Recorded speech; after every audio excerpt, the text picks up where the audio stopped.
अस्सलाम वालेकुम दोस्तों, मेरा नाम डॉक्टर अली असगर है और आज की इस वीडियो में हम डिस्कस करने जा रहे हैं लेज़र प्रिंसिपल को। आज की इस वीडियो में हम लेज़र प्रिंसिपल को समझेंगे। याद रखिए कि इससे पहले वाले लेक्चर में हमने लेज़र के बेसिक प्रोसेसेस को समझा था।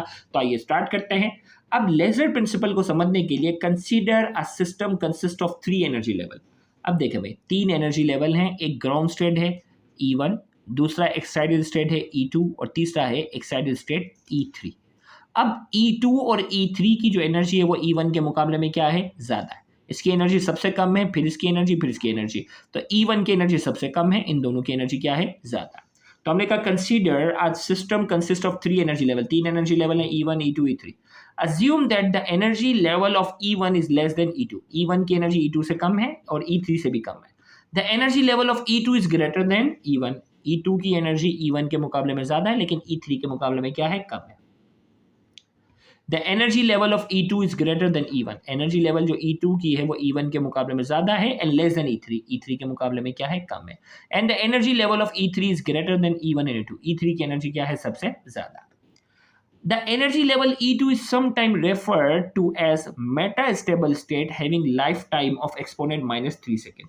जब दो या दो से ज़्यादा एलिमेंट को हम आपस में क्या करते हैं, मिक्सअप करते हैं, तो उसके नतीजे में हमारे पास 3 स्टेट सिस्टम बन जाता है, जिसमें एक स्टेट सिस्टम ऐसा होता है जो मेटास्टेबल कहलाता है। इसमें जो है वो एटम जो है वो एक्सपोनेंट -3 सेकेंड तक ठहर सकता है, जबकि आम जो स्टेट होता है उसमें एक्सपोनेंट -8 सेकेंड तक क्या होता है, ये ठहर सकता है।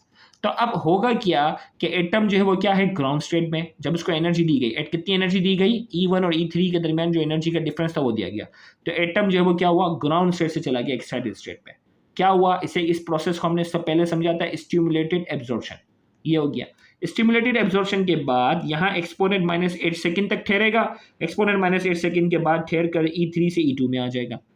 E2 में आ गया और इस दौरान एनर्जी का जो डिफरेंस है यहाँ से लेकर यहाँ तक, जिसे H-2 का, वो एनर्जी रिलीज कर देगा।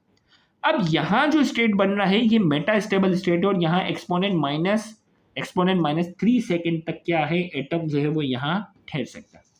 अब यहाँ इसमें और इसमें कितना फर्क है, एक्सपोनेंट -5 का फर्क है। ये नंबर बहुत छोटा है, ये नंबर इसके मुकाबले में बहुत बड़ा है। -3 सेकेंड आपको भले छोटा लगे, लेकिन इसके मुकाबले में बहुत बड़ा है। 1,00,000 गुना का फर्क है। एक्सपोनेंट 5 यानी 5 जीरो का फर्क है इसमें। तो इसका मतलब क्या होगा कि यहाँ से एटम जब निकल कर यहाँ आएगा तो 1,00,000 गुना ज्यादा टाइम तक क्या कर सकेगा, यहाँ ठहर सकेगा। तो क्या होगा कि एटम जो है जैसे ही इसको स्टिमुलेटेड एब्जॉर्प्शन किया, यहाँ से लेकर यहाँ तक क्या हुआ, स्टिमुलेटेड इमिशन हुआ, खुद ब खुद नीचे आया। लेकिन यहाँ जो है वो क्या होगा, यहाँ जो होगा वो 1,00,000 गुना ज्यादा टाइम तक ठहर सकेगा। तो जैसे हम इसको स्टिमुलेट करेंगे तो यहाँ से निकल कर यहाँ आते जाएंगे, यहाँ आते जाएंगे और यहाँ जमा होते जाएंगे। क्योंकि जितनी तेजी से यहाँ जा रहे हैं इतनी तेजी से यहाँ आ रहे हैं, लेकिन नीचे आने में उसको क्या लग रहा है, 1,00,000 गुना का ज्यादा टाइम लगता है। तो एक वक्त आएगा कि यहाँ एटम की तादाद क्या हो जाएगी, बहुत ज्यादा जमा हो जाएगी, क्योंकि सारे निकल कर यहाँ जमा होंगे। 1,00,000 का क्या हो रहा है, इसमें फर्क आ रहा है। इस स्टेट को हम कहते हैं पॉपुलेशन इन्वर्जन। क्या कहते हैं इसे हम, पॉपुलेशन इन्वर्जन का हम उसे क्या करते हैं, नाम देते हैं, जिसमें एटम जो है वो यहाँ बहुत ज्यादा जमा हो जाते हैं। जैसे ही पॉपुलेशन इन्वर्जन होती है, एटम यहाँ बहुत ज्यादा जमा हो जाते हैं, तो हम इसको क्या करते हैं, फोटोन, हम इसे क्या करते हैं, एनर्जी प्रोवाइड करके इसको स्टिमुलेट करते हैं। और एक ही वक्त में ये इतने सारे एटम जो है वो नीचे आते हैं और एक एक एटम 2-2 फोटोन क्या करता है, रिलीज करता है, जिसे हम कहते हैं स्टिमुलेटेड इमिशन। इसे हम क्या कहते हैं, स्टिमुलेटेड इमिशन। और ये लेजर की शक्ल में लाइट को इमिट करते हैं, जिसकी इंटेंसिटी क्या होती है, बहुत ज्यादा होती है।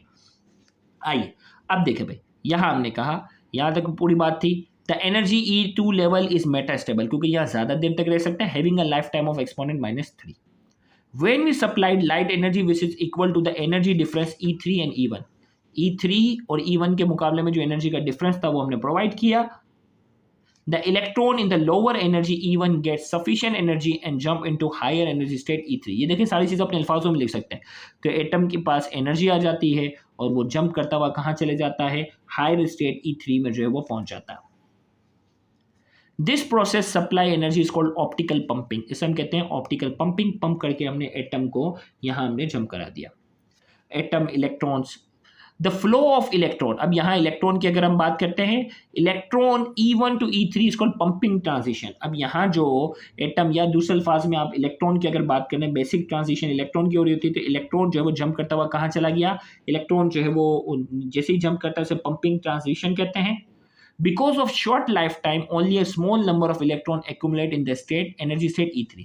यहाँ का टाइम लाइफ ड्यूरेशन कितना एक्सपोनेंट -3 है, तो ये इलेक्ट्रॉन जो है वो सिर्फ यहाँ तक रहेगा और फौरन से नीचे E2 में आ जाएगा। The electron undergo a radiationless transition from E3 to E1। अब यहाँ जो है वो क्या करता है, ट्रांजिशन करता है, E3 से कहाँ जाता है, E2 में आ जाता है। इसे हम रेडिएशन लेस ट्रांजिशन इसलिए कहते हैं कि यहाँ जो एनर्जी होती है वो विजिबल लाइट की फॉर्म में नहीं होगी, बिल्कुल मामूली सी एनर्जी का डिफरेंस होता है। तो ये इतनी मामूली सी एनर्जी में ये डिफरेंस करता है, तो हमें यहाँ रेडिएशन लेस एनर्जी यानी विजिबल लाइट हमें ऑब्जर्व नहीं होगी। In the metastable E2, the electron will remain there for long time because of its longer time. Longer life time है, यानी इसके मुकाबले में 5 गुना यानी 1,00,000 गुना का डिफरेंस, एक्सपोनेंट 5 का फर्क है। तो यहाँ एटम जो है वो ज़्यादा देर तक इलेक्ट्रॉन क्या रहेंगे। तो यहाँ हमने कहा in the metastable state electron will remain there for a longer period of time because of its longer time, ज़्यादा टाइम लाइफ टाइम है। Hence the number of electron coming in the state E2 is greater than the number of electron leaving out. जितनी तेज़ी से आ रहे होंगे, देखिए यहाँ जितनी तेज़ी से आ रहे होंगे, यहाँ से यहाँ निकल रहे हैं, निकलने में अब क्या है, जो भी यहाँ आ रहा है 1,00,000 गुना ज़्यादा देर ठहर रहा है। तो आने की तादाद ज़्यादा है, जाने की रफ्तार क्या है, स्लो है, तो यहाँ जमा होना शुरू हो जाएंगे। तो हमने कहा in the metastable state electron will remain there for a longer period because of its longer life time. Hence the number of electron coming in the E2 is greater than the number of electron leaving out. Leaving out के मुकाबले में आने वालों की तादाद ज़्यादा है। As a result a large number of electron accumulate in metastable state. Metastable में क्या हो जाएंगे, ये ज़्यादा देर जमा हो जाएंगे, यहाँ जमा हो जाएंगे। उस स्टेट को कहते हैं population inversion. After the population inversion is achieve the metastable state E2 is exposed to beam of photon which causes induced stimulated emission। जैसे ही यहाँ जमा हो जाते हैं, हम क्या करते हैं, पॉपुलेशन इन्वर्जन हासिल हो गया, इसको जो है वो फोटोन से हम एक्सपोज करते हैं और बहुत सारे एटम एक ही वक्त में, बहुत सारे इलेक्ट्रॉन एक ही वक्त में नीचे आते हैं और लेजर की शक्ल में, यानी इस प्रोसेस को स्टिमुलेटेड इमिशन का नाम दिया था। बहुत सारे इलेक्ट्रॉन एक ही वक्त में क्या करते हैं, फोटोन को रिलीज करते हैं।